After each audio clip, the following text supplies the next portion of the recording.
Hello everyone, आज हम देखते हैं UP triple S C PET का मॉडल पेपर का भाग 9 देखते हैं। इसमें केवल जीएस के क्वेश्चन है। चलिए स्टार्ट करते हैं और वीडियो को पूरा देखिए और लाइक जरूर करें।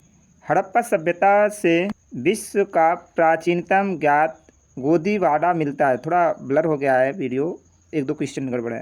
हड़प्पा सभ्यता से विश्व का प्राचीनतम ज्ञात गोदीवाड़ा मिलता है। कहाँ मिलता है?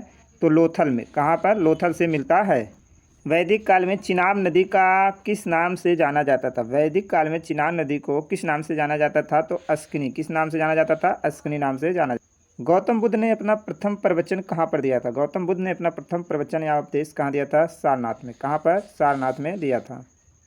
यूनानी ग्रंथ में चंद्रगुप्त मौर्य को क्या कहा गया है? यूनानी ग्रंथ में चंद्रगुप्त मौर्य को क्या कहा गया है? सेंड्रोकोटस कहा गया है। क्या कहा गया है? सेंड्रोकोटस कहा गया है।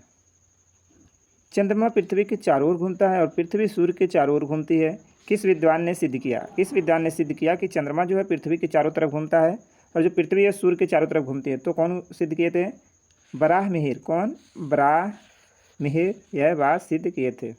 कांग्रेस के अधिवेशन में जवाहरलाल नेहरू द्वारा पूर्ण स्वराज्य को अपना लक्ष्य बनाया गया। कब बनाए थे?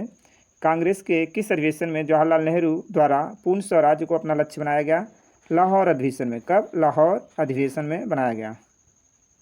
प्राचीन स्मारक परीक्षण अधिनियम किस वायसराय काल में पारित हुआ था? प्राचीन स्मारक परीक्षण अधिनियम किस वायसराय के काल में पारित हुआ था? तो लॉर्ड कर्जन। किसके समय में? लॉर्ड कर्जन के समय में पारित हुआ था। एनी बेसेंट द्वारा प्रारंभ किया गया स्वराज शासन आंदोलन का लक्ष्य क्या था? एनी बेसेंट द्वारा प्रारंभ किया गया स्वराज शासन का आंदोलन का लक्ष्य क्या था? तो इसका लक्ष्य क्या था?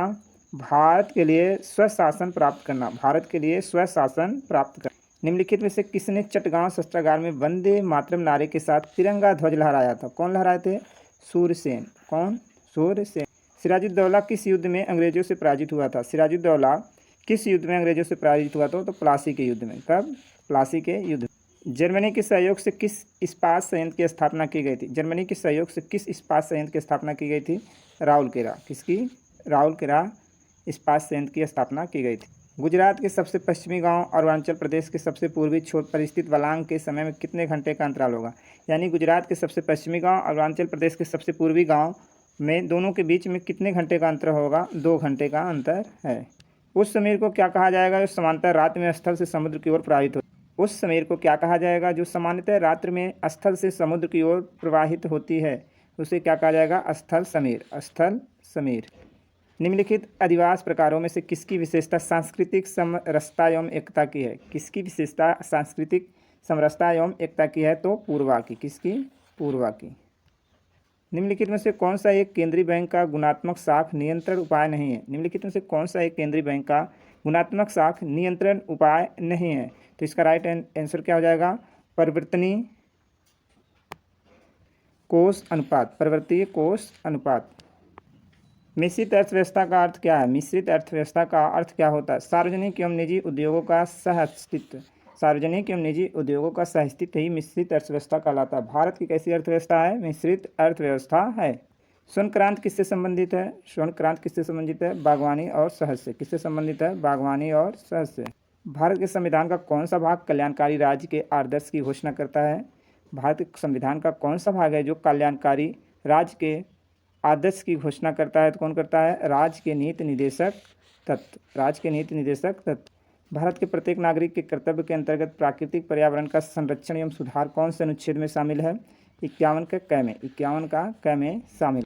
केंद्र राज्य संबंधों की जांच के लिए गठित सरकारी आयोग में कौन सदस्य शामिल नहीं थे? HR Gokhale, VC Raman, SR Sen, VP Sathe. कौन शामिल नहीं थे? तो इसका राइट आंसर है B शिवरमन और SR सेन, यानी दूसरा और तीसरा ये शामिल नहीं थे। B शिवरमन और SR सेन सरकारी आयोग में सदस्य नहीं थे।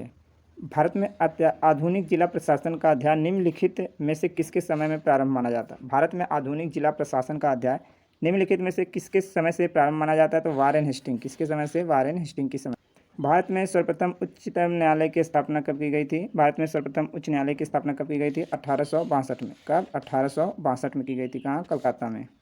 गुरुत्वाकर्षण का सिद्धांत किसने दिया? गुरुत्वाकर्षण का सिद्धांत कौन दिए थे? Isaac Newton. कौन दिए थे? Isaac Newton. निम्नलिखित में से सबसे अधिक तन्य धातु कौन होती है? तन्य मतलब होता है खिंचाव। सबसे ज़्यादा किस धातु का खिंचाव होता है? तो होता है सोना का। किसका होता है? सोना का खिंचाव अधिक होता है, यानी तन्य धातु कौन है? सोना। निषेचन के परिणाम स्वरूप निर्माण होता है। निषेचन के परिणाम स्वरूप क्या निर्माण होता है? किसका? युग्मनज का। किसका? युग्मनज का निर्माण होता है। पेप्टाइडोग्लाइकेन की एकलक इकाई बनी होती है। पेप्टाइडोग्लाइकेन की एकलक इकाई बनी होती है। किसकी बनी होती है? तो इसका राइट आंसर होगा एमिनो एसिड तथा शर्करा से बना होता है। मानव शरीर की सबसे लंबी कोशिका कौन है? मानव शरीर की सबसे लंबी कोशिका कौन सी है? तंत्रिका कोशिका। कौन सी कोशिका? तंत्रिका कोशिका क्या है? सबसे लंबी कोशिका है मानव शरीर की। तो ये थे आज के क्वेश्चन। वीडियो पसंद आई तो जरूर लाइक कर लीजिएगा, शेयर करिए अपने दोस्तों में, और पहली बार चैनल से जुड़े हैं तो जरूर सब्सक्राइब करिएगा। धन्यवाद।